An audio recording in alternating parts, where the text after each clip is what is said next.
Shalom, peuple de Dieu, c'est ici votre humble serviteur, le prophète Franck Romaric Divin. Je viens en ce jour vers vous partager un fardeau énorme que je porte sur mes épaules depuis un certain moment. La Côte d'Ivoire, notre beau pays, a connu un prophète et non des moindres. Feu le prophète Kakou Sévérin, un homme de Dieu authentique que Dieu a élevé à la surface de notre nation, qui représentait un père dans le prophétique de notre nation. Et depuis son départ brusque, nous assistons à beaucoup de débordements et de déviations dans le milieu prophétique. C'est vrai qu'à cause de ces déviations et de ces débordements, certaines organisations ecclésiastiques ont dressé un programme de déstabilisation ou d'éradication du ministère prophétique dans le corps du Christ. D'autres même qui veulent rejoindre ces genres d'organisations sont obligés de quitter du ministère prophétique au ministère pastoral. Tout ça pour révéler qu'il y a un réel combat qui se mène contre le ministère prophétique. Pour plusieurs raisons. Que ces personnes qui s'adonnent à ce genre de combat féroce contre le prophétique connaissent. Mais il y a une chose que j'aimerais retenir, c'est qu'au-delà de tous ces débordements et ces déviations que nous constatons au milieu des prophètes, il y a une véritable soif du ministère prophétique. Les prophètes savent que Dieu les a appelés à relever un défi dans ce milieu-là, mais n'ayant pas de soutien, n'ayant pas d'orientation, se livrent à certains débordements.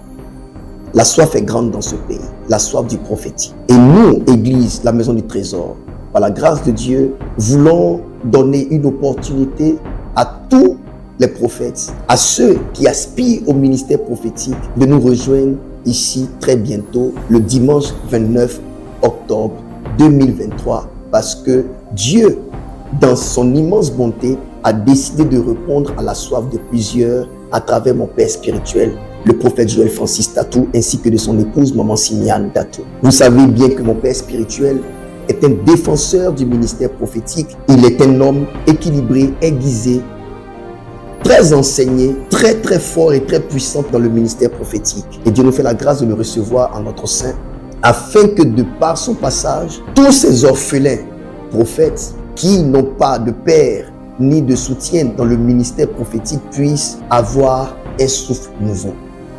Je vous invite donc à nous rejoindre ici, le dimanche 29 octobre 2023, au sein de notre église, la Maison du Trésor, 6 Angre Nouveau Sud Basse-Seigneur, de 13h à 18h, pour un moment inédit, pour la fraîcheur et le rehaussement du ministère prophétique. Si vous entendez ma voix, alors prenez note et ne ratez pas ce programme. Vous savez comment Dieu utilise mon père spirituel, et je vous invite même à voir quelques extraits de ce que Dieu fait par ce véritable prophète. Merci et que Dieu vous bénisse. Shalom.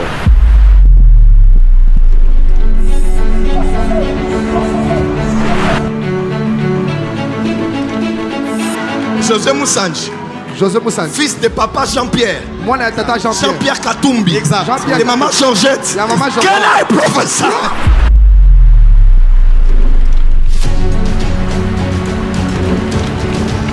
Je suis entré dans la maison de Valérie. Et quand je parle, je ne suis pas en Afrique. Je ne suis pas en Europe. Je suis aux États-Unis. Quand j'arrive aux États-Unis, j'atterris à Illinois et à Chicago. Là où tu es, tu as rêvé de moi. Mais ce n'était pas à Kinshasa. Puis d'ailleurs, c'était à Lubumbashi. Je suis en plein culte ici et j'ai eu une vision du couple Jean-Paul et Adassa. Et l'Esprit de Dieu m'a emmené à voir le jumeau de Jean-Paul. J'ai vu Jean-Pierre. Et je suis arrivé en esprit dans leur maison et dans votre église. L'Esprit du Seigneur m'a dit de vous dire, il y a un grand réveil. Dans mon esprit, même pendant que j'ai parlé, j'ai vu l'apôtre Jonathan là. J'ai entendu l'apôtre Jonathan, on est ensemble avec lui-même.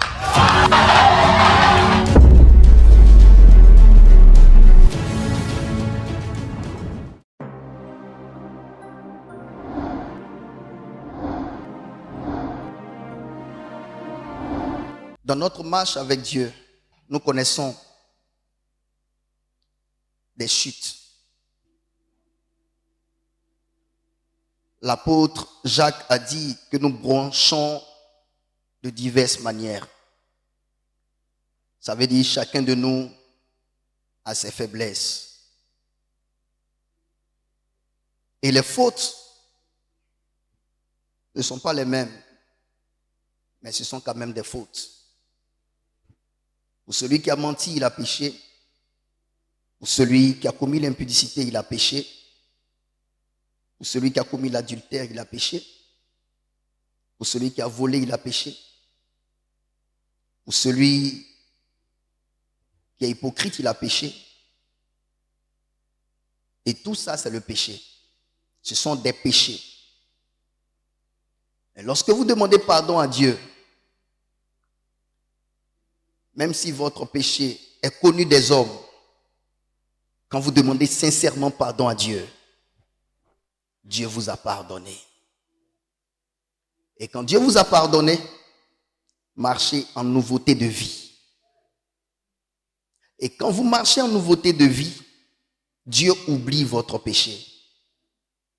Et quand votre péché est oublié, vous n'avez plus de péché.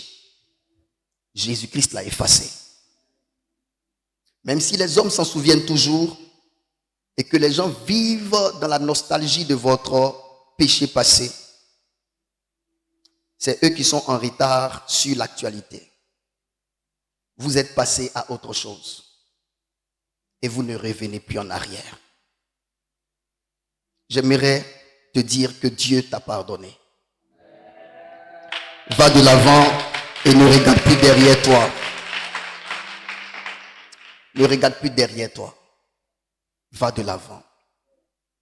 Le passé est dépassé. Alléluia. Alors aujourd'hui, il y a un thème que j'aimerais partager avec toi.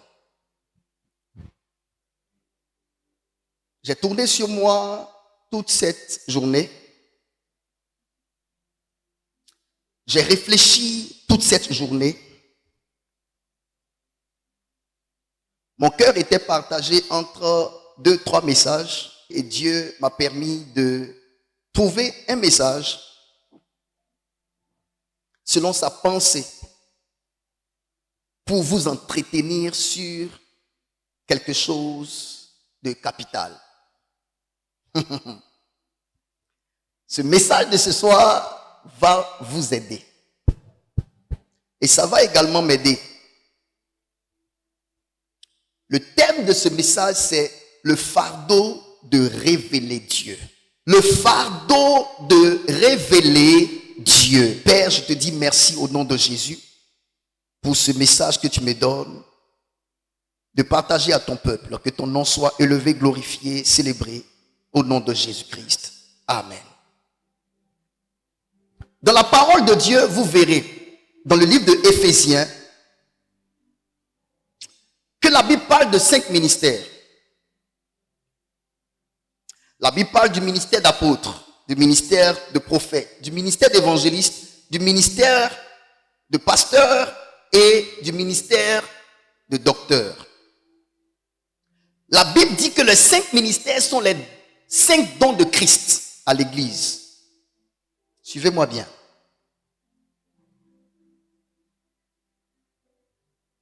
Mais au-delà des 5 ministères, ou à l'intérieur des 5 ministères, j'ai trouvé une catégorie de personnes pouvant être en dehors des 5 ministères ou même à l'intérieur des 5 ministères, ayant un ministère particulier que j'appelle le ministère de ceux qui ont le fardeau de révéler Dieu. Il y a dans des églises, ou même en dehors des églises,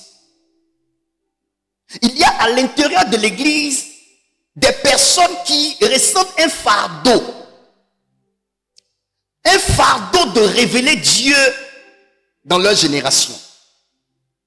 Il y a également en dehors de l'église des personnes qui n'ont pas encore embrassé l'église, qui peut-être même sont dans les boîtes de nuit, peut-être même sont encore dans le péché, peut-être n'ont pas encore accepté Jésus-Christ, n'ont pas encore connu la voix de Jésus-Christ, mais qui ressentent dans leur cœur une pression de vouloir révéler Dieu. Donc ces personnes se mettent à la recherche de Dieu étant dans le monde.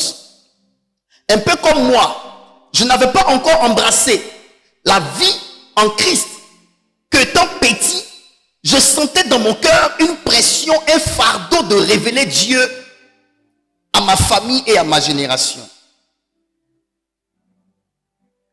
Tout comme il y a des pasteurs, des évangélistes, des docteurs, des apôtres, des prophètes qui servent Dieu, pas dans l'esprit de révéler Dieu, mais de juste gagner des âmes pour en faire des richesses, pour se dire que leur église évolue. Ils ont l'esprit de fonctionnaires, avoir les offrandes et payer leur maison, vivre avec leurs épouses, sans un grand intérêt pour le fait de révéler Dieu. Il y a à côté des hommes, des fidèles, des chrétiens, d'autres personnes dont l'appel même au ministère n'a pas encore sonné, mais qui ressentent un lourd fardeau de révéler Dieu. Ces personnes-là ne sont pas satisfaites du niveau de Dieu que nous avons dans les églises. Parce que ces personnes aspirent à une dimension élevée en Dieu. Elles sentent un fardeau énorme de révéler Dieu à leur génération.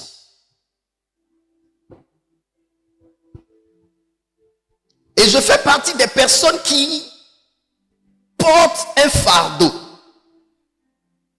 Le fardeau de révéler Dieu dans leur génération. Le fardeau de connaître Dieu en profondeur.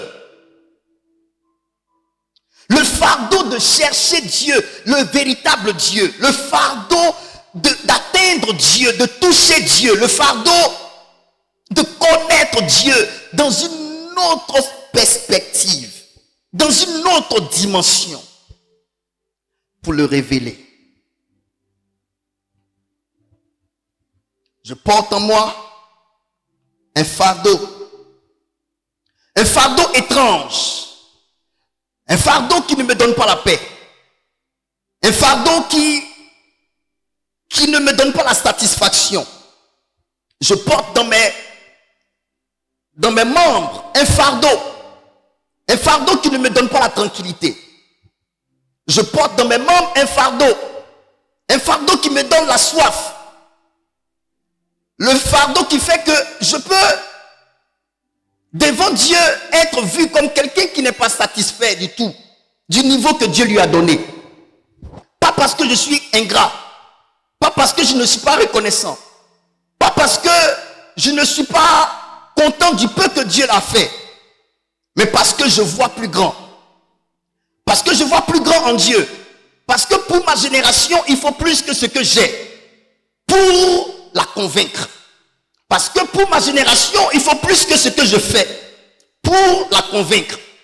Parce que pour les enjeux de ce siècle-ci, il faut plus que la prédication, il faut plus que la prédication bien prêchée, il faut plus que la prédication bien articulée, il faut plus que le français avec des mots soutenus. Il faut plus que le micro. Il faut plus que les bons vêtements. Il faut plus que la belle église. Il faut plus que la prestance pour convaincre cette génération. Je ne suis pas satisfait. Je ne suis pas satisfait. Pourquoi? Parce que ce qui pourrait fonder mon orgueil en Dieu ne peut pas convaincre ma génération. Ce qui pourrait me donner de me dire que Dieu m'a classé devant certains ne peut pas attirer plus de regards des gens du monde vers Dieu. La question que je me pose, mais si je suis satisfait du temple que Dieu m'a donné, si je suis satisfait de la façon dont je prêche, qui touche les gens, si je suis satisfait du niveau d'onction que je manifeste, quel est le grand impact que tout ce que j'ai a dans ce monde, dans ce pays? On ne peut pas se satisfaire lorsque ce que Dieu a fait de nous n'arrive pas à créer un grand impact. On ne peut pas se satisfaire lorsque ce qu'on pense avoir plus que les autres n'arrive pas à gagner beaucoup de monde, n'arrive pas à emmener beaucoup de cœur à Dieu. Parce que l'objectif n'est pas juste d'avoir ça. L'objectif c'est de pouvoir convaincre plusieurs cœurs. L'objectif c'est de pouvoir gagner plusieurs âmes à Christ. Si ce que j'ai est suffisant, alors pourquoi ça n'a pas un grand impact? Si ce que j'ai en Dieu est déjà le top niveau, pourquoi ça ne traîne pas beaucoup de monde? Si ce que j'ai est le top niveau, pourquoi les témoignages ne se rendent-ils pas beaucoup dans mon entourage? Si ce que j'ai est le top niveau, pourquoi je ne vois pas plusieurs cœurs se détacher du monde pour s'attacher à Christ? Je porte en moi un fardeau. Le fardeau de révéler le véritable Dieu. Je ne peux m'arrêter dans ma quête de Dieu. Je ne peux m'arrêter dans mes temps de jeûne. Je ne peux m'arrêter dans mes temps de prière. Parce que je n'ai pas encore Dieu. Et hier, je marchais et je me demandais, mais Seigneur, mais pourquoi je n'arrive pas à gagner beaucoup d'âmes? Pourquoi nous, on n'a pas assez d'impact? Et je me suis répondu à moi-même. J'ai dit, je n'ai pas Dieu. Je n'ai pas encore Dieu.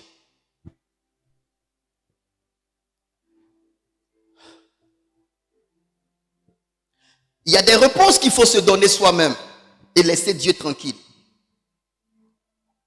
Il y a des réponses qu'il faut se donner soi-même après des questions qu'on se pose par rapport à certaines choses autour de nous. Ça m'a fait mal de me donner cette réponse-là, de finalement conclure que je n'ai pas encore trouvé Dieu.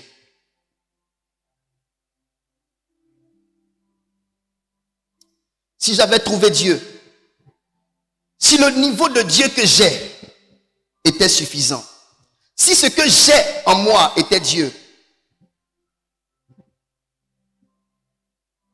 les gens ne seraient pas tant désintéressés. Je sais quand Dieu est quelque part. Je sais ce que signifie Dieu dans un environnement. Je sais ce que signifie Dieu dans un lieu. Je sais ce que signifie Dieu dans la bouche d'un chantre, je sais. Je sais ce que veut dire Dieu dans la vie d'un oint. Lorsque Dieu est quelque part, tout genou fléchit. Les gens cherchent, les gens viennent. Dieu attire les gens. Dieu attire les gens. Quand il est quelque part, les hommes viennent.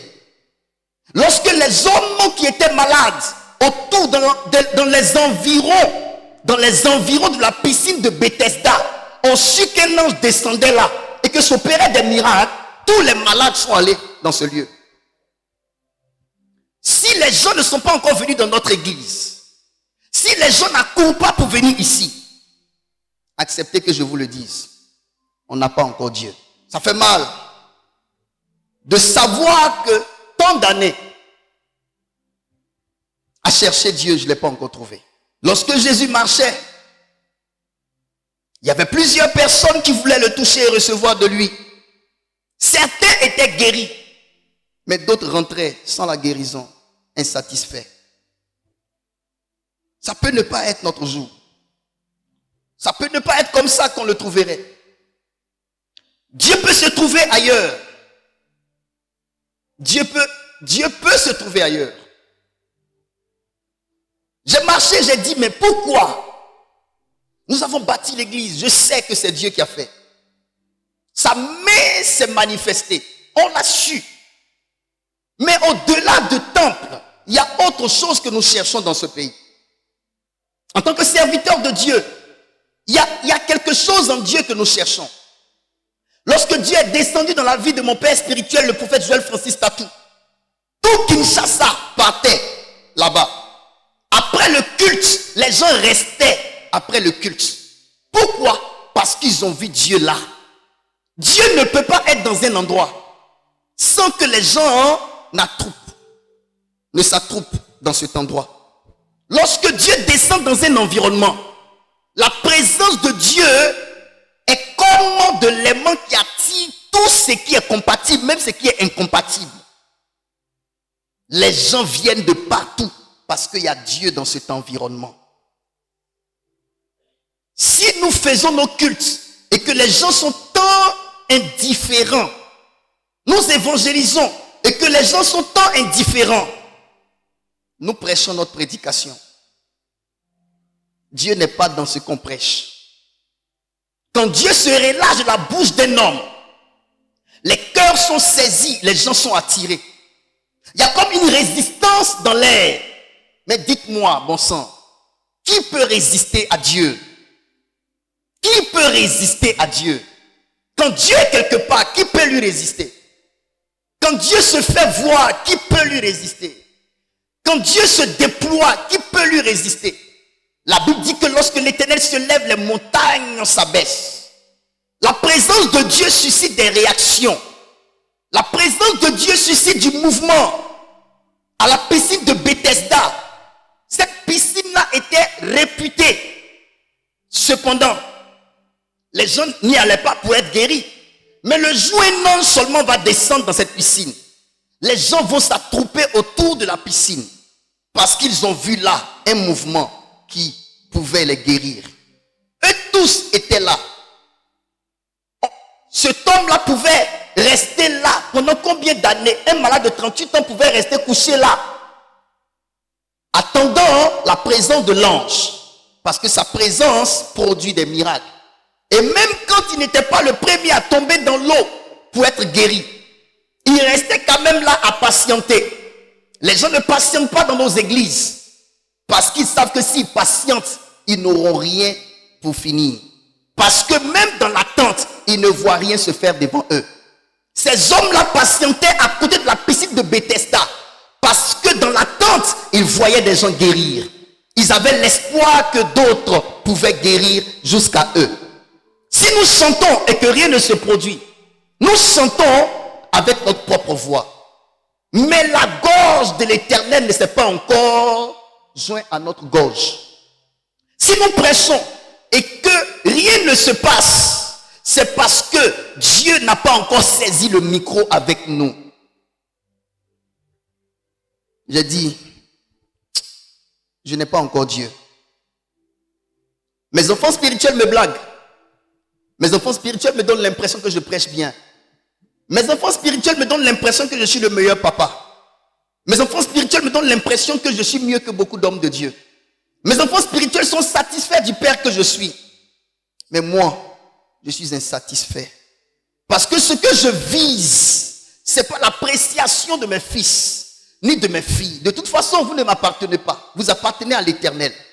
Ce que je vise, c'est que la présence de Jésus attire plus d'un. Que les gens puissent se repentir, se convertir, abandonner le mal, accepter Jésus. Je veux voir les gens courir et venir ici. Parce qu'il y a quelque chose ici qui les retient et qui les attire. Nos églises d'aujourd'hui, si on ne met pas les gens dans des départements, ils ne se sentiront pas engagés. Au temps des apôtres, il n'y avait pas de département. Il n'y avait que l'onction et la présence de Jésus. Jésus n'avait pas encore de département. Il n'avait que 12 disciples qui étaient autour de lui. Cependant, il y avait toute une foule qui le suivait parce qu'il était revêtu de la puissance de l'Esprit. Ce ne sont pas les départements qui doivent amener les cœurs à s'attacher à Jésus-Christ. Mais c'est la présence tangible de Dieu qui doit être la boussole des gens pour qu'ils s'attachent à Jésus-Christ. C'est pour cela que je dis, vous ne savez pas ce que je cherche. Je ne cherche pas juste à ce qu'on remplisse les chaises. Même quand on aura réussi avec certaines stratégies à remplir tout ici, si Dieu ne descend pas, si sa présence n'est pas là, si sa puissance n'est pas tangible, si les cœurs ne fléchissent pas devant lui, si les âmes ne se prosternent pas devant lui, si les cœurs ne se répandent pas, on aura créé une ONG chrétienne. Je suis insatisfait. Je ne peux pas accepter, et ça, je réfléchis là-dessus. Comment se fait-il que Kakou soit mort et que depuis son départ, la seule chose qui se passe, c'est juste des grands programmes que certains organisent ici et là, sans vraiment grand bruit dans le pays, sans grand impact dans le pays. Où est passée cette onction-là qui fait que lorsque l'homme de Dieu sort, toute la Côte d'Ivoire est alertée. Le ciel même entend parler du prophète, de l'homme de Dieu, et le ciel atteste. Où est passée cette dimension? Où est passée Cette dimension où, lorsqu'on dit tel homme de Dieu dans ce pays, tout le gouvernement ivoirien tremble. Où est passée cette dimension? Est-il mort avec? Est-ce que c'est lui qui a le monopole de Dieu? Est-ce que c'est Kakou Séverin qui a le monopole de Dieu? Pour que depuis son départ, qu'on n'entende parler que des hommes de Dieu qui parlent dans leur assemblée, mais qui ne peuvent pas influencer la nation avec leur onction. Aujourd'hui, à combien de jeunes serviteurs de Dieu tu vas demander qui veulent prendre comme père spirituel dans ce pays, dans la dimension de la puissance, de la voyance, du prophétique, et puis ils vont indiquer quelqu'un qui est dans ce pays? Il n'y a pas. Ils vont tous indiquer un homme de Dieu de l'étranger. Joël Francis Tatou, Joe Grace, ces hommes de Dieu-là. Mais et ici, et dans notre pays, est-ce que ce n'est pas le même Dieu que nous servons? Au Congo, ils parlent lingala et ils parlent le français. Ils ne parlent même pas bien français que nous. Mais qu'est-ce qui ne va pas? Qu'est-ce qu'il y a?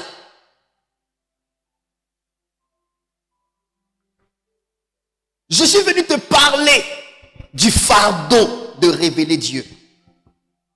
Dans cette église, il y a deux catégories de personnes.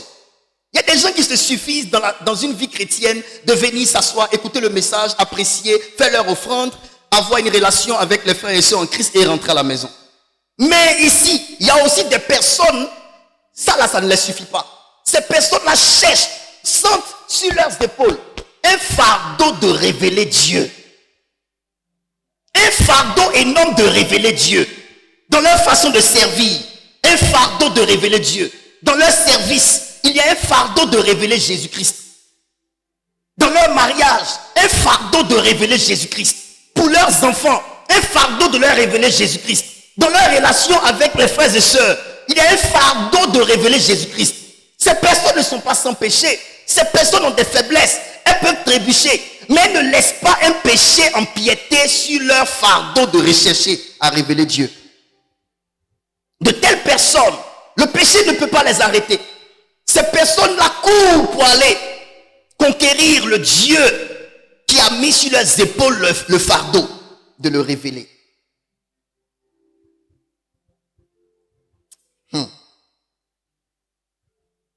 Yeah. Exode chapitre 34, verset 28 au verset 35.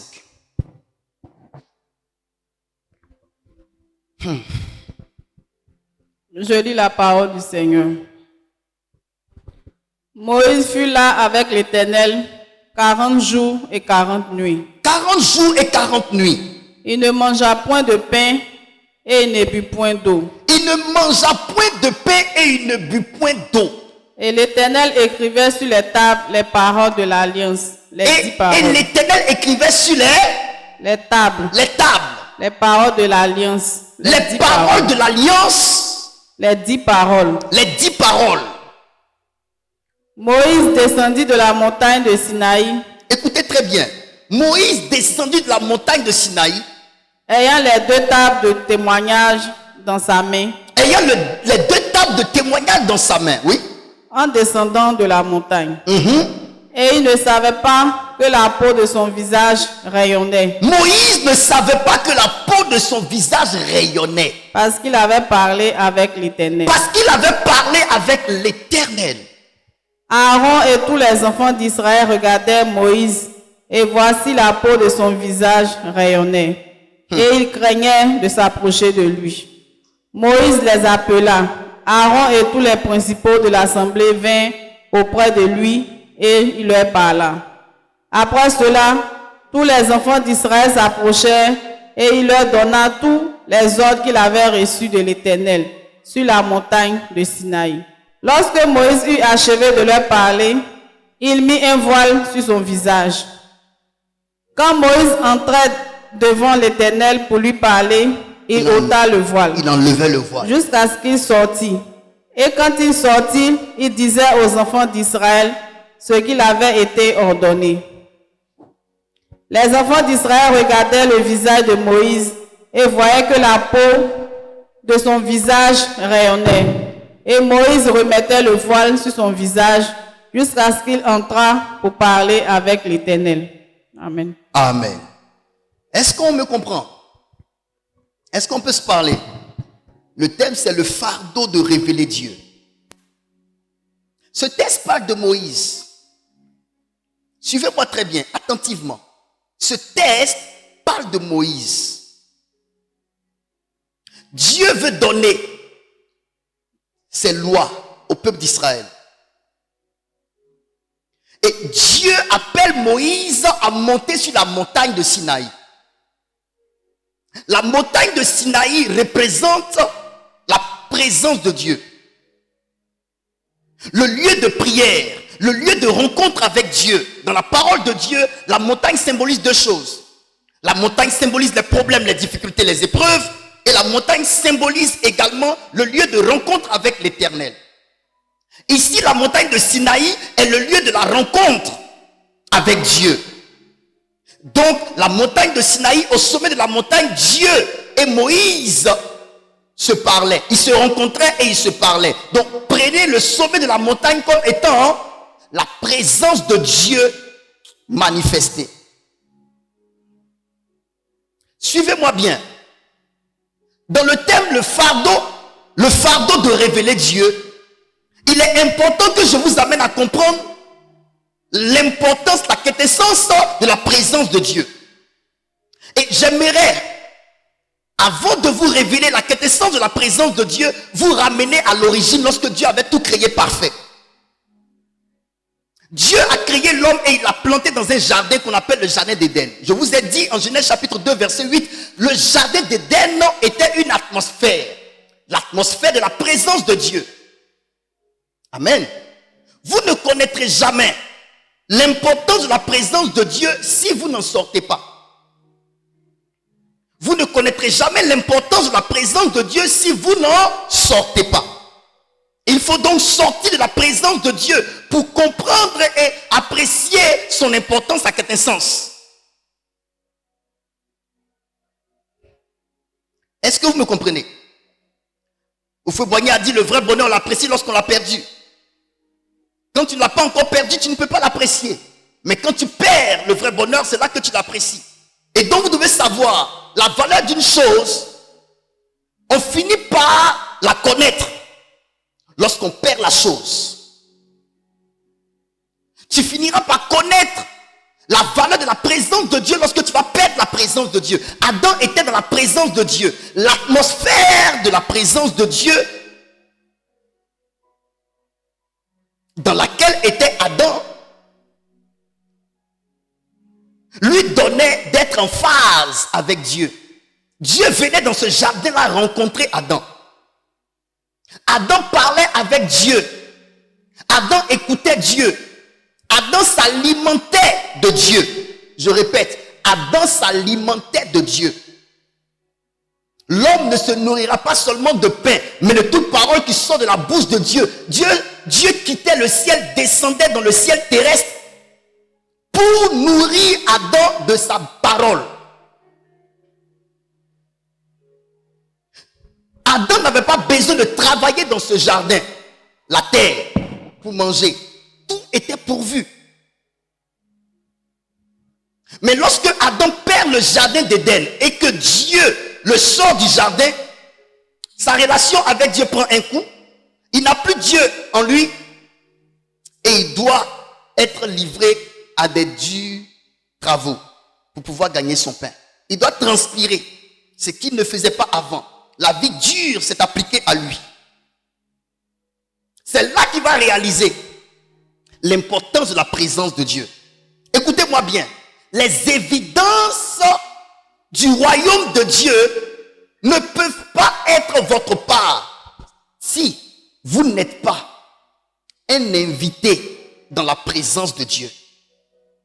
Les évidences du royaume de Dieu ne peuvent pas être votre part si vous n'êtes pas un invité à la présence de Dieu. Pourquoi je dis ça?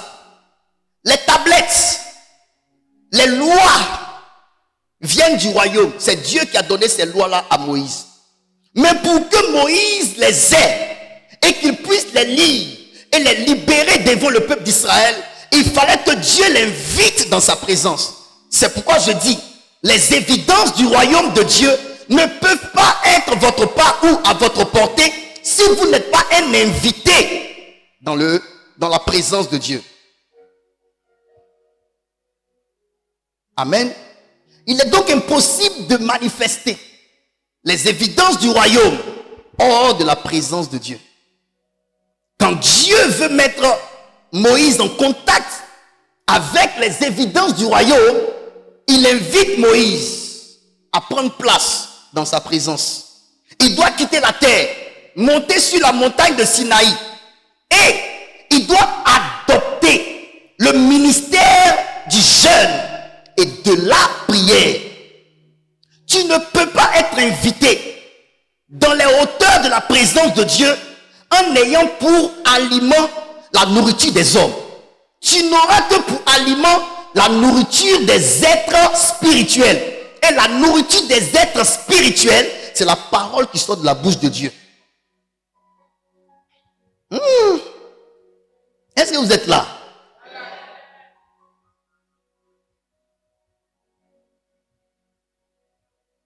Quand Jésus-Christ était dans son jeûne de 40 jours, Satan pensait qu'il ne mangeait pas. Jésus ne nourrissait pas son corps, mais nourrissait son âme et son esprit.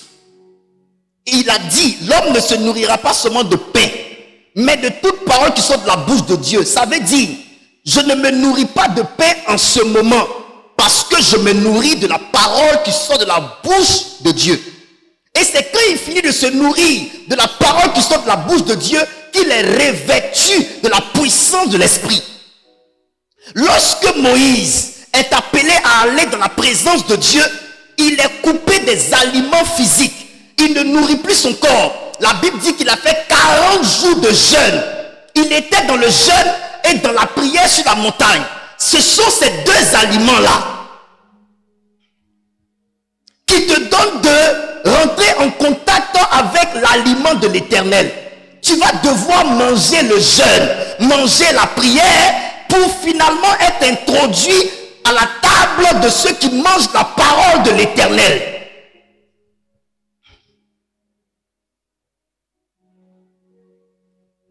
Est-ce que je parle bien?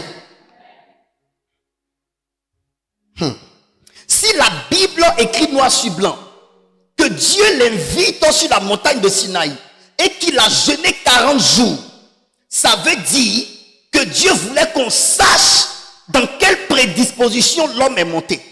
La pratique de vie de l'homme qui est monté. Il pouvait monter et manger parce que le Dieu qui envoyait la manne à Israël pouvait lui donner la manne au sommet de la montagne. Mais Dieu l'a laissé crever dans son ventre afin de lui donner la parole qui sort de sa bouche. Et c'est lorsqu'il pratique cette vie de jeûne et de prière au sommet de la montagne, dans la présence de Dieu, que Dieu lui donne maintenant les 2 tablettes. Amen. Est-ce que je peux avancer? Est-ce que je peux avancer? J'ai compris dans la parole de Dieu pourquoi nos pères avaient une telle conscience de la présence de Dieu. Parce que c'était la première chose que Dieu le Père avait donnée à l'homme, Adam. Jardin d'Éden, la présence de Dieu. Tout était dans la présence de Dieu. Tout ce qu'il y a au ciel ne gravitait que par la présence de Dieu. Tu ne peux pas avoir accès à ce qui vient d'en haut si tu n'es pas dans une atmosphère de présence de Dieu. Si un homme de Dieu n'est pas un homme de présence de Dieu, il ne peut pas recevoir les choses qui viennent d'en haut pour vous. C'est pas possible. C'est pour cela que lorsque David, quand il monte au trône, la première inquiétude de David, c'était d'aller prendre l'âge de l'alliance. Pourquoi l'âge de l'alliance? L'âge de l'alliance était le symbole de la présence de Dieu. Il fallait qu'il parte prendre l'âge de l'alliance pour venir en Israël, pour fortifier son trône. Parce que tout ce que David attendait de Dieu, il savait que c'était dans la présence de Dieu qu'il pouvait l'avoir. Preuve en est, lorsque Obed-Edom garde l'âge de l'alliance, au bout de 3 mois, par les sacrifices qu'il a dû faire devant l'âge de l'alliance, Dieu a béni sa maison. Les bénédictions qui viennent d'en haut sont venues dans la maison d'Obed-Edom à cause de ce que la présence de Dieu était une culture pour lui. Il cultivait la présence de Dieu. Vous ne pouvez pas recevoir de Dieu hors de sa présence. Vous ne pouvez pas recevoir des choses qui viennent d'en haut hors de la présence de Dieu. Vous ne pouvez pas expérimenter les choses qui viennent d'en haut en dehors de la présence de Dieu. Et vous ne pouvez pas aborder la présence de Dieu en mangeant à tout moment. Vous ne pouvez pas aborder la présence de Dieu en étant un homme dans la gloutonnerie. Vous ne pouvez pas aborder la présence de Dieu en étant un homme naturel. Il nous faut jeûner. Il nous faut prier dans la présence de Dieu. Ce n'est pas l'âge de l'alliance chez Obed-Édom qui a marqué la différence. C'est les sacrifices qu'il faisait devant l'âge de l'alliance. C'est ta pratique de vie. Il a refusé de manger les viandes pour donner leur sang à Dieu. La présence de Dieu peut causer des dégâts dans la vie de certaines personnes, pendant que ça donne de la bénédiction à d'autres. Tout dépend de notre pratique de vie devant et dans la présence de Dieu. Qu'est-ce que vous faites devant la présence de Dieu? Qu'est-ce que vous faites en Dieu? Quelle est votre pratique de vie? Est-ce que nous jeûnons? Est-ce que nous prions? Moïse est monté sur la montagne. Il pouvait monter avec la nourriture. Parce qu'il ne savait pas combien de jours il allait faire. Mais l'homme est monté sans manger. 40 jours, l'homme. Ce n'est pas pour rien que nos pères jeûnaient. Si le jeûne n'était pas une clé pour leur montée spirituelle, ils n'allaient pas jeûner. C'est pour cela aussi, je comprends pourquoi le Saint-Esprit, guidant Jésus, l'a emmené dans le ministère de jeûne et de prière. Si le jeûne et la prière n'étaient pas deux clés qui pouvaient permettre à l'homme de connaître l'ascension, il n'allait pas le pousser à pratiquer ces deux choses.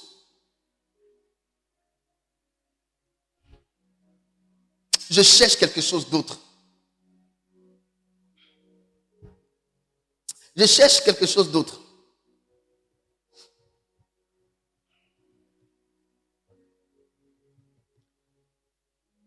David cherchait. Psaume 60, verset 14. Avec Dieu, nous ferons des exploits.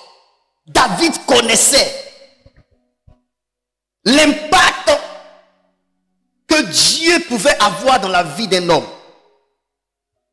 Il ne pouvait pas ne pas chercher l'Éternel.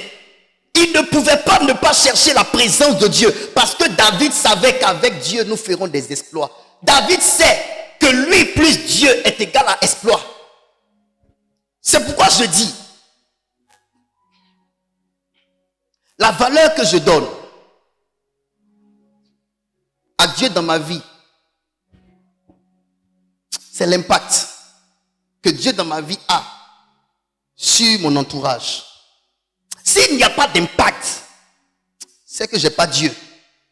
Parce que lorsque Dieu se rajoute à une vie, il y a de l'exploit. Dieu avec nous.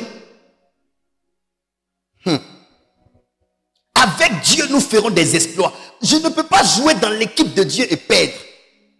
Donc, si je dis jouer dans l'équipe de Dieu et si je perds, c'est que je n'ai pas joué dans l'équipe de Dieu. Parce que Dieu avec nous, nous ferons des... Pourquoi il n'y a pas d'exploit? Pourquoi il n'y a pas d'exploit? Pourquoi nous n'évoluons pas? Pourquoi nous n'avançons pas? Pourquoi nous ne progressons pas? Est-ce que nous ne nous sommes pas trompés? Est-ce que nous n'avons pas seulement gardé DIEU, mais la personne dans DIEU nous a pas échappé? Est-ce que c'est vraiment en Dieu que nous sommes? Est-ce que c'est vraiment Dieu que nous avons trouvé?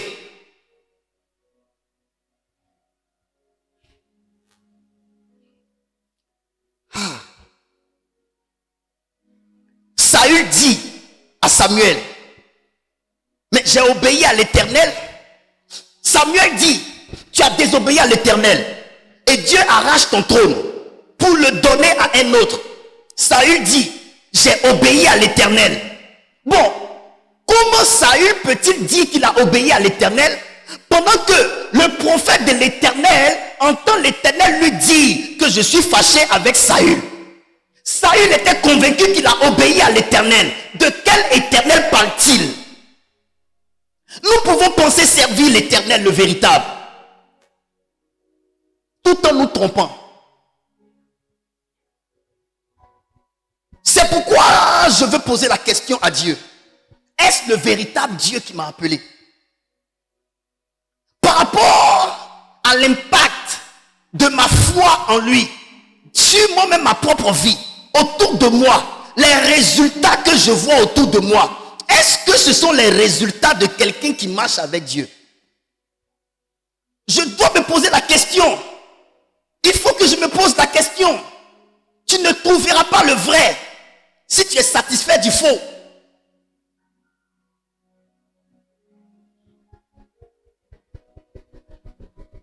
Je ne peux pas juger que ce que le Dieu que j'ai est le véritable si les résultats ne confessent pas que c'est le véritable Dieu que je sers.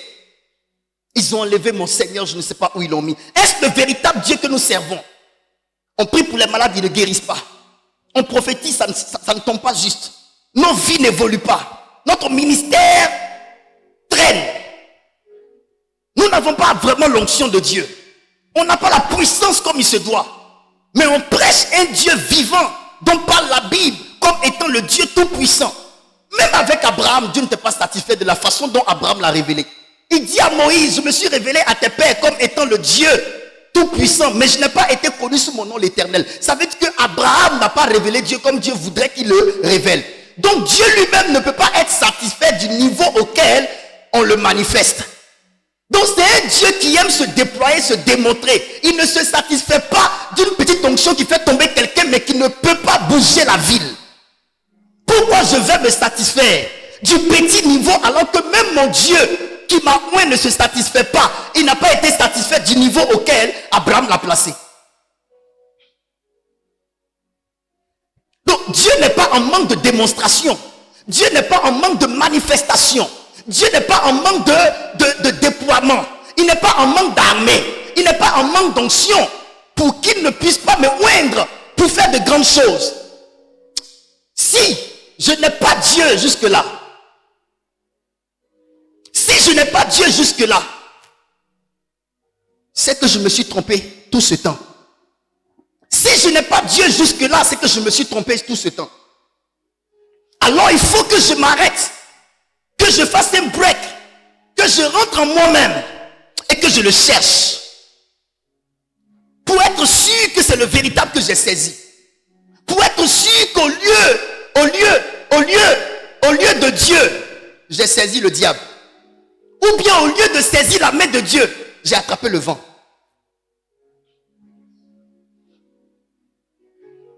Vous ne pouvez pas trouver le véritable Dieu tant que vous n'êtes pas révolté.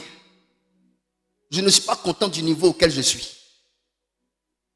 Je ne suis pas content du niveau auquel Dieu se manifeste à travers moi. Je ne suis pas content du niveau auquel Dieu fait les choses avec moi. Il y a plus grand en lui. Il y a plus puissant en lui. Tu vas au Nigeria, des hommes de Dieu font des prodiges et des miracles extraordinaires avec le nom de Jésus. Tu vas au Ghana ici, des hommes de Dieu font des choses extraordinaires avec le nom de Jésus. Pourquoi nous? Notre Jésus ne peut même pas guérir un mal de tête. Mais on est les personnes les plus orgueilleuses de la planète. On n'a pas attrapé Dieu. On a attrapé le vent.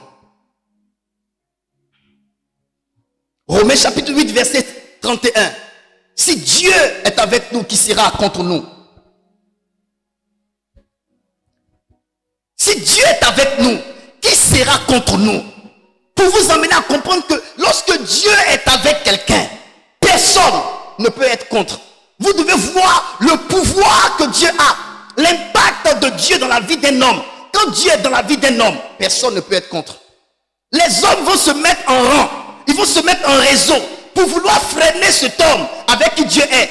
Mais eux tous vont tomber dans l'échec à cause de Dieu qui s'est ajouté à la vie de l'homme. Qu'est-ce que je veux vous montrer?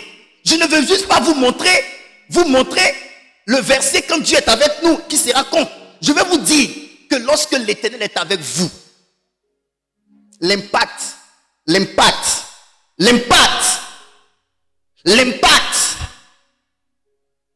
Dieu ne peut pas être avec toi et puis il ne va pas se signaler. Dieu ne peut pas être avec toi et puis les sorciers vont te manipuler. Il ne peut pas être avec toi et puis tes ennemis vont avoir raison de toi. Pas Pas à cause de toi, mais à cause de Dieu. Parce que Dieu remplit bien ses fonctions dans la vie de l'homme. Et Gédéon a dit dans le livre de Juges chapitre 6, il dit, j'ai entendu parler de Dieu qui a opéré des signes, des produits, des miracles pour sortir le peuple d'Israël. Mais depuis que moi je suis né, je ne vis que la souffrance. Il dit, Dieu nous a abandonnés. L'Éternel nous a abandonnés. Je ne doute pas de la puissance de l'Éternel, parce que ce qu'on m'a dit de lui, ça respecte son nom. Mais ce que moi je vis est contraire à ce que j'ai entendu. Dieu va s'affirmer dans la vie de Gédéon. Gédéon va changer de langage après. C'est le temps de la révolte.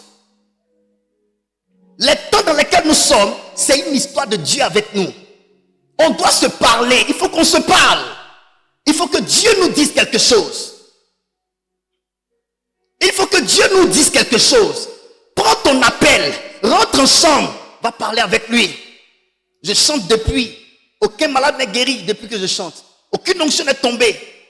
Aucune présence de Dieu dans l'assemblée lorsque j'adore. Quand je joue, aucune présence de Dieu n'envahit l'espace. Quand je prêche, aucune manifestation étrange ne se produit. Il faut que tu me parles. Il faut que tu me parles. Lorsque Dieu te donne de petits résultats dans ton service, c'est qu'il veut que tu montes vers lui. Lorsque Dieu te donne de petits résultats dans ton service, c'est qu'il veut que tu montes vers lui. Vous avez à vous parler. C'est pas normal. Dieu est avec nous. Dieu est avec nous. Dieu est avec nous.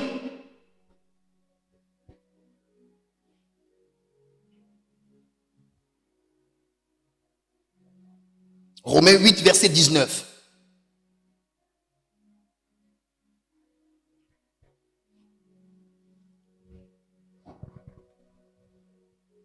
Aussi, la création attend d'elle avec un ardent désir la révélation des fils de Dieu. Vous voyez? Aussi, la création attend-elle avec un ardent désir la révélation des fils de Dieu. Mais la Bible dit, ceux qui sont fils de Dieu, c'est ceux qui sont conduits par le Saint-Esprit. Et Dieu sait que la création attend avec un ardent désir la manifestation des fils de Dieu. Dieu lui-même sait qu'à côté de nous, toute sa création languit après notre manifestation. Pour vous dire que on n'a pas le temps à perdre. Dieu connaît, il connaît la soif de la création. Dieu ne peut pas rester si silencieux. Et nous ne pouvons pas accepter de rester à révéler un Dieu bancal, un Dieu inexistant, un Dieu incapable, parce que la création elle-même soupire après la manifestation des fils de Dieu. Ça veut dire, la création elle-même, quand on parle de création, on ne parle pas seulement que des hommes. On parle de tout ce que Dieu a créé, même les animaux, les arbres, la terre elle-même, le soleil, les étoiles. Tout le monde veut voir. Ils sont comme ça. Ils attendent la manifestation des fils de Dieu. Que quelqu'un révèle Dieu pour qu'il puisse voir Dieu à nouveau. Parce que dans l'histoire de la Bible, on dit lorsque Adam a été créé, c'est la première fois que les animaux ont vu Dieu marcher sur la terre. Les animaux ont été bluffés de voir pour la première fois Dieu marcher devant eux. Parce que l'homme était, sinon que l'homme est créé à l'image de Dieu selon sa ressemblance. Ils ont pu voir comment leur Dieu créateur est à travers l'homme. Ce qu'ils ont vu là, après ce qu'ils ont vu, l'homme se détruit et ne peut révéler Dieu. Ça les a marqués. Ils veulent revoir le Dieu qu'ils ont vu marcher sur la terre, qui leur donnait des noms, qui opérait, qui faisait des choses. Même ton chien que tu élèves là veut voir Dieu à travers toi. Pour reconnaître ce Dieu du départ, du depuis de ses ancêtres. Il y a une image, les animaux et la création ont la nostalgie du premier Adam en qui Dieu habitait, mais qui finalement a chuté. Ils veulent le voir à travers nous. Dieu sait que même la création attend de nous voir révéler Dieu. Oh! La création, par son désir de voir la manifestation des fils de Dieu, est en train de nous pousser à chercher Dieu pour le révéler.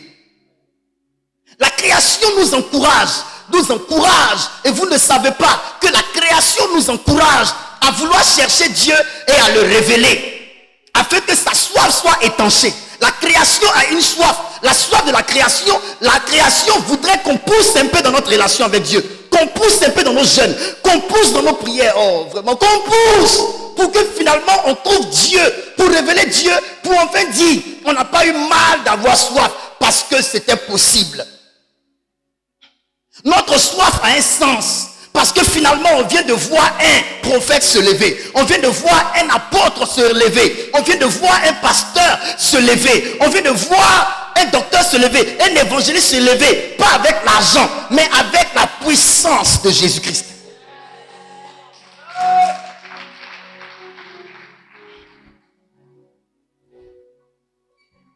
Nous ne pouvons pas révéler Dieu tant que Dieu ne s'est pas révélé à nous.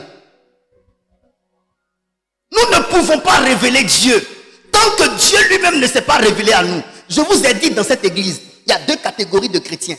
Il y a ceux qui ressentent sur leurs épaules le fardeau de révéler Dieu. Et il y a ceux qui se suffisent de venir juste s'asseoir, écouter le message naturellement, faire leur offrande et puis rentrer chez eux à la maison. Eux, ils ne vont jamais révéler Dieu. Eux, ils ne cherchent même pas ça. S'ils sont venus, qu'ils ont eu leur petite femme, ils ont marié, c'est tout. Ils ont eu leur petite vie, leur petite maison de 50 000, 200 000 à louer, ça suffit. Révéler Dieu, ce n'est pas leur problème. Ça là, ce sont des personnes en qui Dieu ne peut pas miser pour se déployer. Mais parmi nous tous, il y a une catégorie de personnes et on ne les trouve pas partout. C'est des personnes qui ne se suffisent pas à juste une petite vie de je me suis marié, j'ai fait mes enfants, j'ai la bague au doigt, j'ai ma petite voiture. Non, au-delà de ça, ces personnes-là ont reçu le mandat de révéler Yeshua. Je ne peux pas mourir. Il y a des gens qui disent, moi je ne peux pas mourir tant que je ne me suis pas marié. Moi, frère au mari, je ne peux pas mourir tant que je n'ai pas révélé Jésus. C'est ça le plus important, ce n'est pas le mariage. Je peux ne pas me marier, mais je veux. Si Dieu dit, fils, le prix à payer pour que tu me révèles, c'est de ne pas te marier. Je resterai comme ça. Ça ne me dira rien, parce que je veux révéler Jésus. On parle des choses qui peuvent emmener des gens à entrer dans le ciel. Vous me parlez des choses qui font enlever la culotte. C'est trop bas d'esprit que l'église soit à ce niveau. On rend témoignage. J'ai béni le Seigneur, j'ai été marié. Mais ça montre quoi vraiment? Ça révèle qui? C'est bien, mais ça révèle pas grand chose. Je ne suis pas contre ça, mais ça révèle pas grand chose. Tout le monde n'a pas ce fardeau. Il y a des femmes qui sont mariées, mais qui ne sont pas satisfaites parce qu'il y a Dieu qui les presse. Il y a Dieu qui les presse. Dans leur famille, elles sentent que Dieu les a choisis pour le révéler. Elles sentent qu'elles ne sont pas ordinaires. Elles sentent qu'elles ont quelque chose de particulier. Écoutez, c'est un appel. Avoir ce fardeau de révéler Dieu, c'est un appel. Tout le monde n'a pas ça sur ses épaules. Jérémie 29, verset 13. Vous me chercherez et vous me trouverez si vous me cherchez de tout votre cœur. Voilà. Nous ne pouvons pas révéler Dieu si Dieu ne se révèle pas à nous. Et Dieu ne peut pas se révéler à nous si on ne le cherche pas de tout notre cœur. Je vous invite aujourd'hui à prendre des décisions pour chercher l'éternel. Tu as trop cherché l'argent. Tu as trop cherché un mari. Tu as trop cherché. Il faut chercher l'éternel. On a trop cherché des choses. Cherchez l'éternel. Cherchons l'éternel. Écoute, tu chercheras le mari, tu chercheras la femme, mais tu seras une personne ordinaire comme tout autre. Mais lorsque tu chercheras l'éternel, le fait de chercher l'éternel te connecte à la vie surnaturelle. La vie surnaturelle est une vie qui domine le naturel. Tu deviens une personne de distinction et de démarcation. On dit les uns et puis les autres. Toi, tu fais partie des uns. Tu n'es pas comme les autres. Parce que tu as quelque chose d'extra, méga, giga, terra ordinaire. Je refuse qu'on me voie comme un être humain. Lorsque Paul saisit le tas de broussailles et que le serpent même le pique, quand le feu, les gens découvrent le serpent, on attend. Ceux qui étaient avec lui sur l'île de Malte ils attendaient de voir si Paul allait mourir. Paul ne s'est pas enflé. Ils ont dit c'est un Dieu. Ils ont reconnu un homme qui peut être piqué par la vipère et qui ne s'enfle pas, qui ne meurt pas, qui vit. C'est que c'est un Dieu. Il a arrêté d'être humain. De tous les témoignages qu'on rendra de moi, il faut qu'on dise qu'il y a le surnaturel en moi. Toi, tu es né dans l'anonymat. Tu vas mourir dans l'anonymat. Tu as vécu ta vie naturelle. Non. Amen. Si nous le cherchons de tout notre cœur, en laissant notre téléphone de côté, en rentrant en jeûne, consacrer ta vie dans le jeûne, loin de la femme, loin de l'homme, loin du sexe, loin de toutes ces petites choses, loin de tout ça.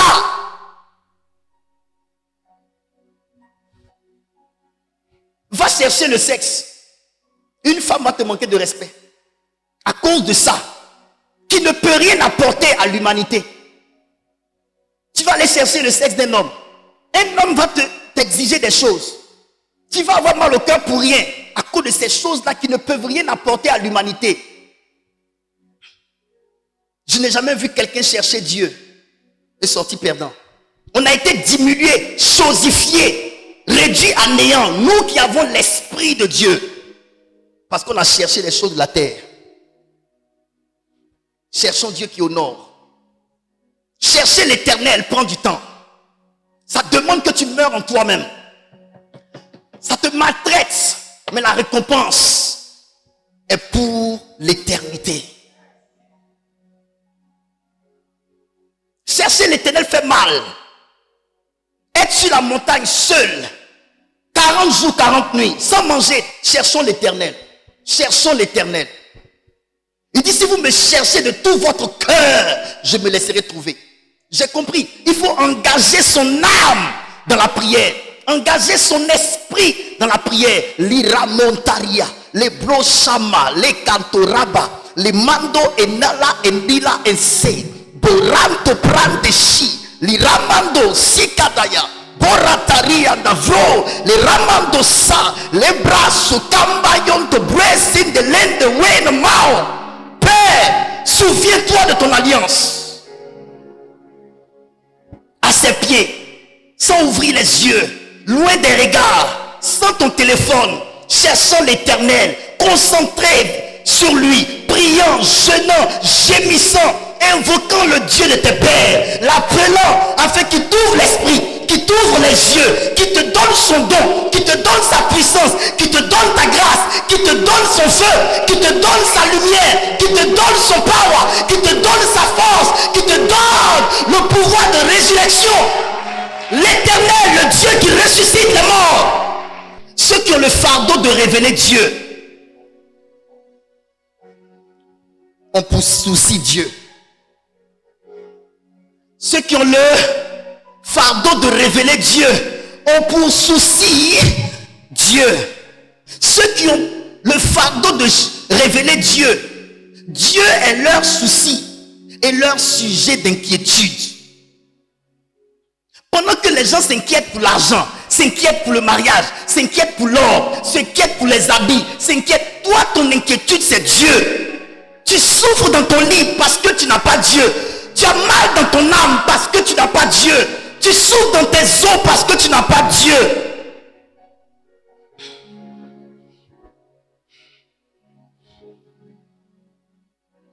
Les autres cherchent des choses en Dieu. Mais toi qui as le fardeau de révéler Dieu, tu ne cherches pas des choses en Dieu. Tu cherches Dieu. C'est Dieu qui est ta cible. C'est Dieu qui est ton objectif.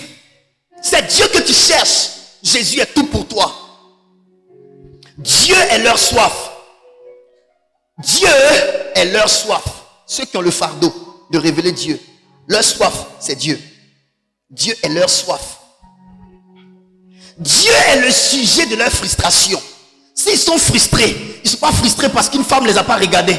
Ils ne sont pas frustrés parce qu'un homme ne les a pas regardés. Mais Dieu est leur sujet de frustration. L'homme qu'on appelle Gédéon, Gédéon était frustré. Il était frustré parce que Dieu n'était pas là. C'est Dieu qui était sa frustration. Et David avait pour frustration Dieu. Psaume 42. Comme une biche soupire. Prends.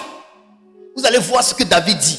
Comme une biche soupire après des courants d'eau, ainsi mon âme soupire après toi, ô Dieu. Vous voyez, David dit comme une biche soupire après des courants d'eau. David se voit comme une biche qui soupire après des courants d'eau. Mais les courants d'eau de David, ce n'est pas l'eau. L'eau pour David, c'est Dieu. Il dit comme une biche soupire après des courants d'eau. Ainsi mon âme soupire après toi, ô Dieu. Quand tu vois David, tu le verras souvent dans cette zone de position. David est en train de soupirer après Dieu. Il prie et il soupire. Il a soif de Dieu. Il cherche Dieu. Il veut Dieu. Il cherche Dieu. Il soupire après Dieu. Il parle Dieu. Son langage c'est Dieu. Sa soif c'est Dieu. C'est ça David. Il avait le fardeau de révéler Dieu. Comme une biche soupire après des courants d'eau. Ainsi mon âme soupire après toi, ô Dieu. Un homme qui a la soif de Dieu, le désir de voir Dieu, le désir de vivre Dieu. Je ne suis pas intéressé par les réseaux des hommes de Dieu. C'est pour avoir des opportunités terrestres. Ça ne me rajoute pas l'onction. Ça ne me rajoute pas la puissance. Ça ne me rajoute pas la grâce. Ça ne me rajoute pas le power. Comme une biche soupire après des courants d'eau, ainsi mon âme soupire après toi. Qu'est-ce qui se joue dans ton âme? Qu'est-ce que ton âme souhaite voir? Qu'est-ce que ton âme souhaite vivre? Tu es encore dans les histoires de non, on m'a fait fâcher. Non, les problèmes qui sont passés, on t'a déjà demandé pardon parce que tu as gros cœur, tu ne pardonnes pas. C'est encore dans ton cœur. Nous, on est passé à autre chose. Notre cœur est occupé, pas par des rancunes, pas par des conneries qui n'apportent rien. On s'est rendu compte que ce n'est pas nécessaire, ce n'est pas utile, ça n'apporte rien à la vie. On est passé à autre chose. On cherche l'éternel. On cherche l'éternel. Réveille-toi. Oublie ce que ta mère t'a fait. Oublie ce que ton père t'a fait. Oublie ce que les gens t'ont fait. C'est du passé. Quand un jour passe dessus, c'est fini, c'est du passé. Passe à autre chose. Cherchons l'éternel. Oublie ce que ton mari t'a fait. Oublie ce que ton chéri t'a fait. Oublie. Ça n'a pas marché, point. Passe à autre chose. Passez à autre chose. Cherchons l'éternel. Continue ma fille. Tu vas voir David. Mon âme a soif de Dieu, du Dieu vivant. Mon âme a soif de Dieu, pas seulement de Dieu. Il dit, mon âme a soif de Dieu. Et il dit quoi? Du Dieu vivant. Pourquoi? Parce que Dieu, il y a des dieux qui sont morts. David ne veut pas seulement Dieu. Parce que David a entendu des gens dire Dieu. Mais Dieu mort, il n'agit pas. Quand il dit du Dieu vivant, c'est-à-dire le Dieu qui se démontre. Jésus, pour révéler à ses disciples qu'il était bien vivant, il a dit, vous ne croyez pas? Venez, mets ton doigt ici, dans mon côté. Envoyez-moi de quoi manger. Il lui a envoyé du poisson. Preuve à l'appui, démonstration.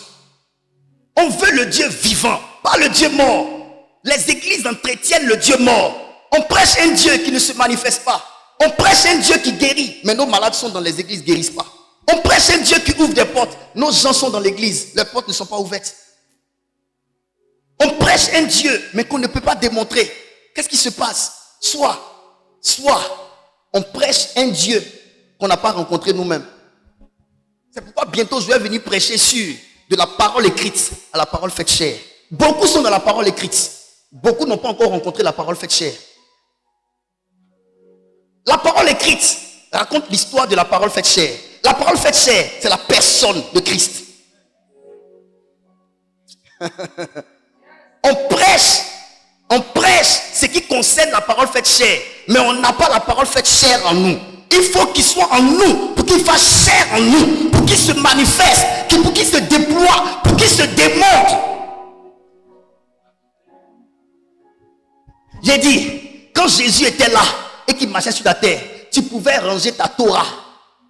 Tu pouvais ranger ta Torah, il allait se manifester. Les gens prenaient les histoires de la Torah pour vouloir contrecarrer la parole faite chair. La Torah était vide, mais la parole faite chair était pleine de potentiel. il dit au malade, tends ta main, sa main guérit.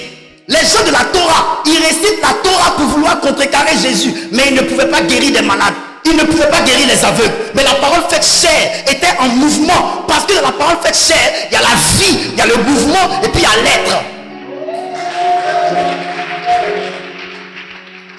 C'est pourquoi il faut que l'Esprit de Dieu descende dans nous. Il faut que l'Esprit de Dieu nous investisse. Il faut que l'Esprit de Dieu rentre en nous. Tu touches quelqu'un comme ça avec tes mains, sans effet, parce qu'il n'est pas en toi. Sans effet, parce qu'il n'est pas en toi. Tu parles de quelqu'un alors que tu ne le connais pas.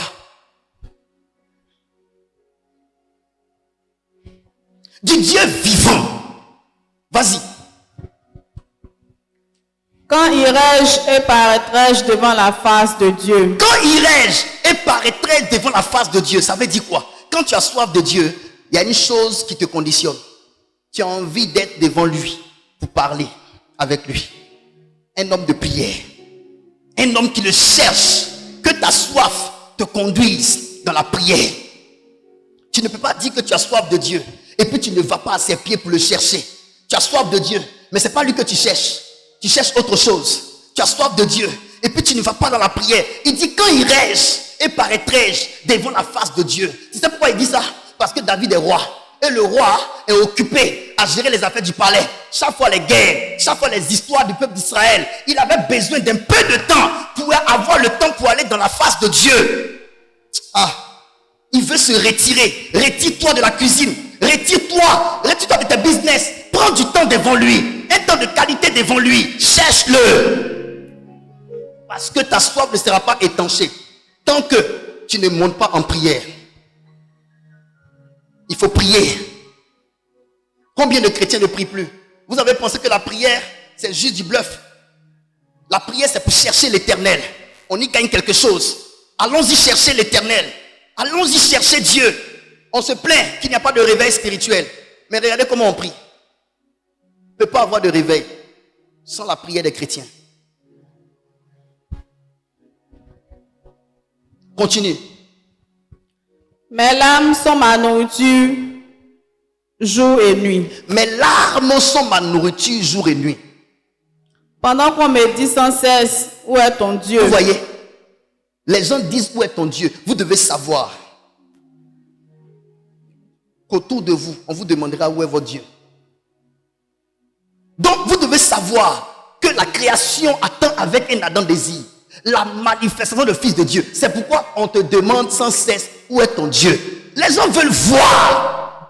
Donc pour qu'ils voient, il faut que tu le révèles.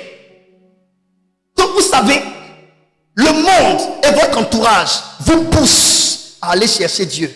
Souvent on se fâche. Mais si Pénina n'acculait pas Anne, Anne n'allait jamais révéler son Dieu dans sa vie. J'aime les gens qui disent qu'on n'est rien. J'aime les gens qui disent que notre église est en retard. J'aime les gens qui disent qu'ils vont fermer notre église. J'aime les gens qui ont prophétisé et qui ont dit dans 2 mois vous n'allez plus le voir. Ils nous poussent à leur montrer notre Dieu parce qu'ils nous amènent à aller le chercher. Je vais vous donner un truc. Ceux qui ont le fardeau de révéler Dieu ne se sont jamais sentis chez eux, dans leur famille. Ils se sentent comme étrangers chez eux. Demandez à Jésus. On dit à Jésus, voici ta mère, voici tes frères. Il dit, qui est ma mère, qui sont mes frères? Seuls ceux qui font la volonté de mon Père. Ils ne se sentaient pas en famille. Ils sentaient qu'ils n'étaient pas de la famille. Comme moi, je suis né dans une famille. Mais quand je regarde, je sais que je suis différent de mes sœurs, de mon père. Je me suis toujours senti comme quelqu'un d'autre. Et dans le livre de 1 Pierre 2,11, la Bible dit, je vous exhorte, frères, comme des étrangers et des voyageurs sur la terre, à vous abstenir. Donc, vous devez savoir que nous qui avons le fardeau de révéler Dieu, nous sommes des étrangers, des voyageurs sur la terre. On ne se sent pas chez nous. On ne se sent jamais chez nous. Si vous vous sentez trop dans votre famille comme étant membre de la famille, vous n'êtes pas concerné. Mais tu vas sentir que tu es différent de tes soeurs, différent de tes frères, différent de tes soeurs, que tu as quelque chose de différent. Vous n'êtes pas pareil. Tu sentiras que Tu n'es pas de cette famille-là. Il y a quelque chose, il y a une différence. Ta façon de réfléchir, de faire, c'est différent des autres. Et souvent, les gens aiment dire, tu aimes te faire voir, tu aimes te montrer. Parce que ils ont l'impression que tu veux montrer que toi, tu es quelque chose plus que... C'est pas que tu es orgueilleux, mais tu sens que tu n'es pas comme eux. Vous n'êtes pas pareil. Tu te sens différent. Et le Seigneur m'a dit une chose. Il dit, remarque très bien. La solitude qui tue l'humanité. La solitude qui tue l'humanité. C'est l'atmosphère dans laquelle se construit la relation de ceux qui ont le fardeau de révéler Dieu avec Dieu. La solitude qui tue l'humanité est l'atmosphère dans laquelle se construit la relation de ceux qui ont le fardeau de révéler Dieu avec Dieu. Tu comprends? Tu comprends pas encore? Je vais t'expliquer. La solitude là, ça tue les gens qui n'ont pas l'appel de révéler Dieu. Ils ne supportent pas. Mais nous qui avons le ministère de révéler Dieu, la solitude là, c'est dans la solitude que se construit notre relation avec Dieu. Pourquoi? Parce que ceux qui doivent révéler Dieu ne se sentent pas chez eux. Ils se sentent toujours seuls. Ils sont solitaires. Regardez dans la Bible, les grandes avancées, Dieu les a accomplies dans la vie des hommes seuls. Prenez Jacob. La Bible dit Jacob demeura seul. C'est là qu'il a rencontré l'ange qui a changé son nom, dans la solitude. Prenez les apôtres. Il les a exclus. Ils ont été exclus dans une chambre, seuls, en train d'attendre le temps de Dieu. La solitude. Quand Dieu t'appelle à de grandes choses, à le révéler, tu ne seras pas l'homme des hommes. Tu seras l'homme de Dieu. Quand Dieu a voulu descendre en Moïse, il a séparé Moïse du peuple d'Israël. Monte, solitude.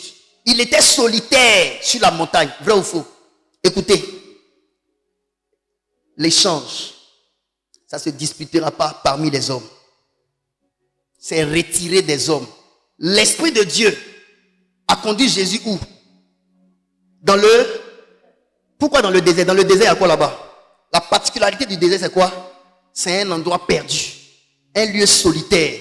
C'est dans la solitude que se construit la relation entre ceux qui ont le fardeau de révéler Dieu et Dieu. C'est pourquoi ne te plains pas. Si Dieu t'a appelé à le révéler, tu te sentiras toujours seul.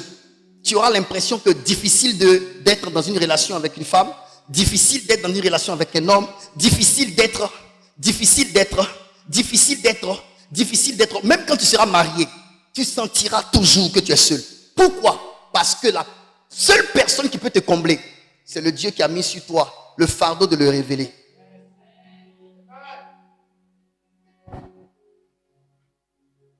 Alléluia. Je vous explique.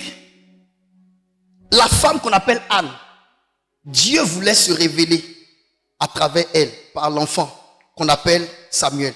N'est-ce pas? Est-ce que vous savez qu'il a fallu qu'elle soit dans une prédisposition de femme solitaire? L'amour de son mari ne suffisait plus. Même quand il a dit, est-ce que mon amour pour toi ne vaut pas plus que 10 fils? Elle dit non. Elle a dû concevoir qu'elle était une femme seule. Elle est partie seule dans la présence de Dieu, vrai ou faux? Sans son mari. Ça se construit seul. Le chemin dans lequel tu vas devoir t'engager pour recevoir le Dieu en toi, tu seras seul dans ce chemin. Personne ne va t'accompagner, c'est trop difficile. Sauf Josué, qui restera au bas de la montagne, qui t'attendra. C'est seul. La croix de Jésus, Jésus l'a abordé seul. C'est devant là-bas que Simon de Cyrène l'a pris un peu. Mais c'était pour lui. Il l'a abordé seul.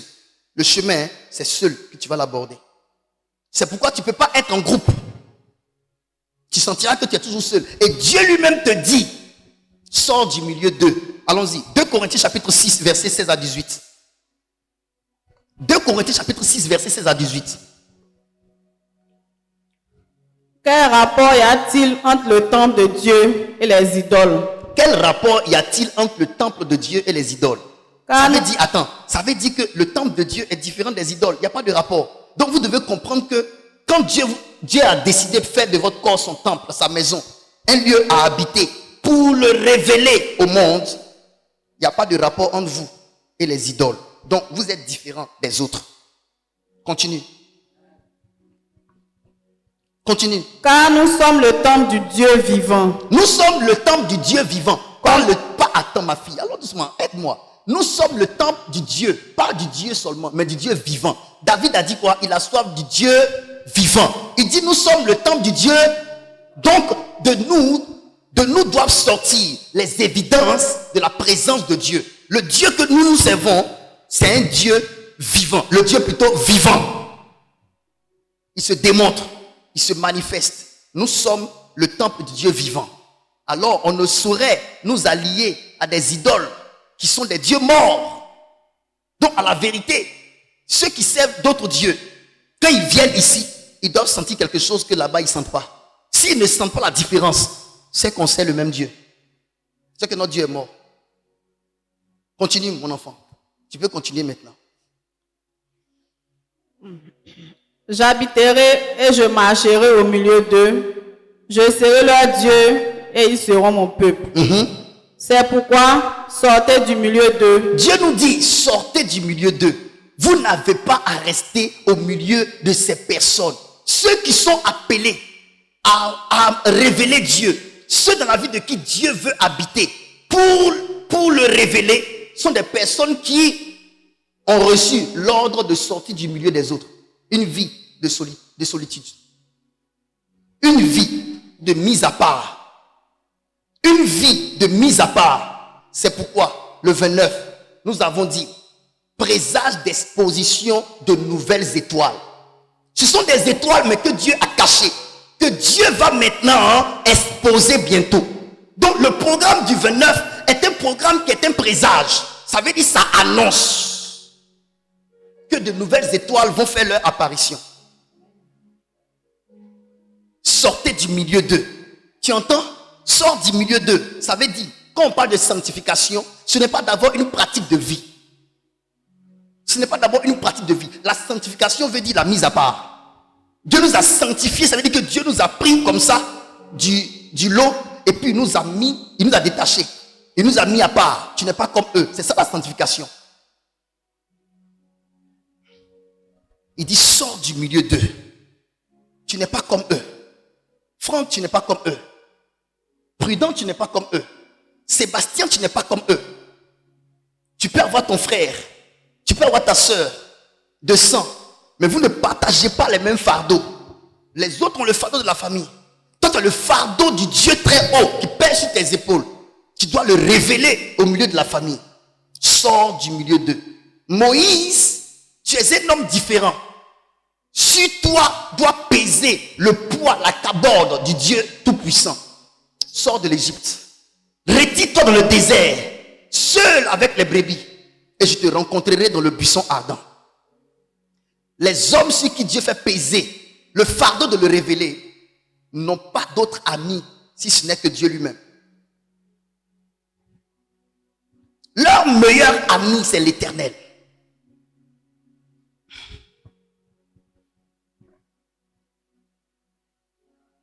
Je ne sais pas comment cette histoire va finir avec moi. Je vois partout les gens rentrer dans les réseaux. Réseau, ce n'est pas démoniaque. Réseau, c'est des groupes de pasteurs, ils fédèrent.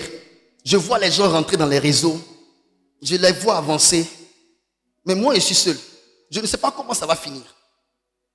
Je ne sais vraiment pas comment ça va finir. Souvent, je m'assois, je me dis, les gens vont beaucoup, ils sont en train de faire les réseaux. Peut-être que c'est ce qu'il faut maintenant.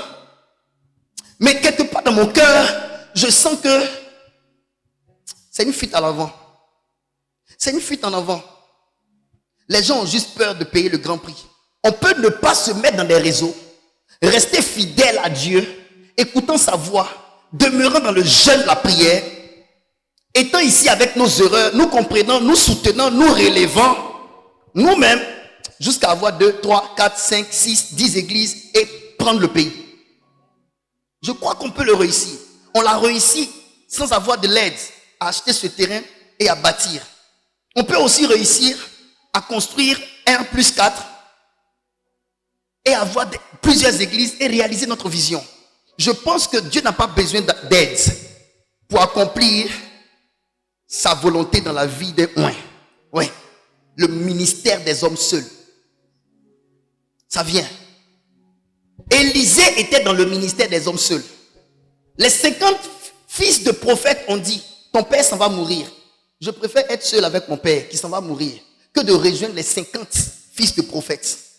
Cependant, en suivant le seul père spirituel qu'il avait, en étant seul à suivre son père spirituel, les 50 ont reconnu que le double de l'esprit de Élie était sur lui et ils se sont prosternés devant lui. Je pense que les 50 prophètes, jeunes prophètes, n'allaient pas se prosterner devant Élisée si Élisée les rejoignait. S'il ne suivait pas la voix de Dieu qui lui a dit de suivre son père, je demeure dans la voie de Dieu. C'est la voie de notre émergence. Sortez du milieu d'eux. Amen. Ceux qui ont le fardeau de révéler Dieu vivent constamment dans la solitude. La solitude leur sert de retraite spirituelle pour chercher l'éternel. La solitude, ça sert de retraite spirituelle pour chercher l'éternel. Mercredi prochain, je vais vous dire le reste. Je vais m'arrêter ici. Mais j'aimerais vous dire, il n'est plus que temps de chercher Dieu.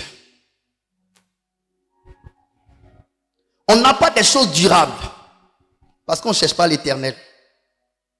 Job a dit, je reconnais que ce que Dieu fait dure toujours. Je vous demande pardon si je suis allé vers vous. Mais c'est l'éternel que je cherche. L'homme ne saurait m'arrêter. Je cherche l'éternel. J'ai été choisi pour ça, pour chercher l'éternel. Et aujourd'hui, j'accepte de vivre fermé, me concentrer sur l'éternel. Parce que l'impact qu'on a avec l'éternel, c'est plus que l'impact qu'on a avec une femme, avec un homme.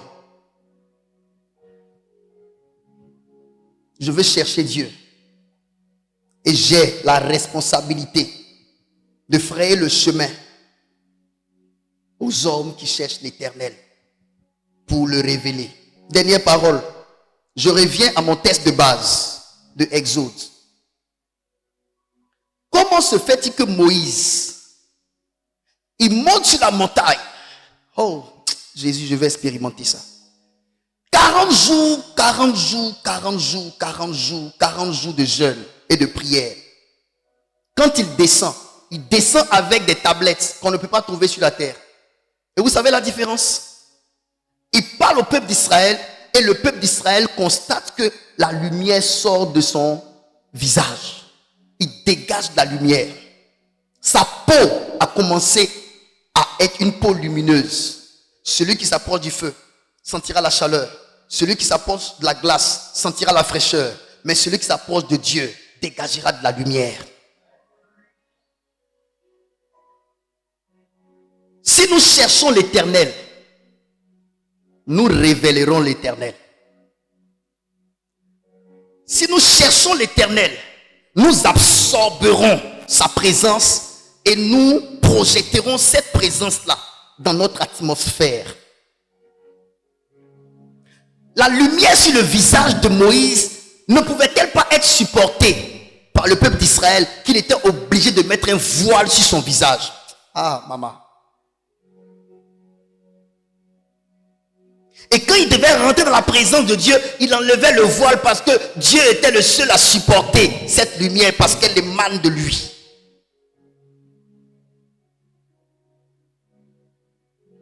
Nous allons manifester au nom de Jésus des choses que le monde ne supporte pas. Ce que le monde ne supportera pas ne vient pas du monde, ça vient des hauteurs des cieux. Dieu supporte le visage lumineux de Moïse pendant qu'Israël ne supporte pas le visage lumineux de Moïse. La terre là ne supportera pas les miracles que nous allons accomplir. Ils parleront, ils diront que nous faisons des fétiches et autres, mais c'est eux seuls qui seront dérangés par ce que nous allons manifester. Mais Dieu sera comme ça, assis et content de supporter ce que nous manifestons, parce que ça vient de lui. Lorsque les hommes parlent de Joël Francis Tatou, de Tibi Joshua, de tous ces grands hommes de Dieu, de Makandiwa, de tous ces grands hommes de Dieu qui manifestent des onctions pas possibles, allez-y leur dire, les seules personnes qui ne supportent pas de telles manifestations, c'est eux les hommes. Mais Dieu, il s'assoit comme ça et puis il observe et puis il est content parce que ça émane de lui. Et ce n'est rien comparé à ce qui est en lui. Dieu va supporter, mais les hommes ne supporteront pas. C'est ce qui arrive bientôt. Shalom.